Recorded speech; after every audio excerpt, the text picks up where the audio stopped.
In this video I want to show you how to pop the hood, how to open the hood on your Ford Focus. So you're gonna go on the driver's side footwell. You're gonna find this latch that you need to pull, okay, the way I just did. Pull it completely. And now let's go in the front. This is the emblem in the middle. You're gonna go on the left side, lower yourself, and you see there's something yellow.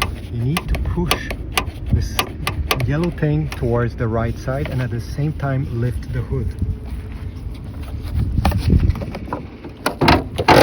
Okay, so just like that you'll be able to have access under the hood of your Ford Focus. Now it's time to put the prop rod, and you're gonna take it from there and you're gonna put it in this hole right over here. Okay, it goes from here to there, and this is about it.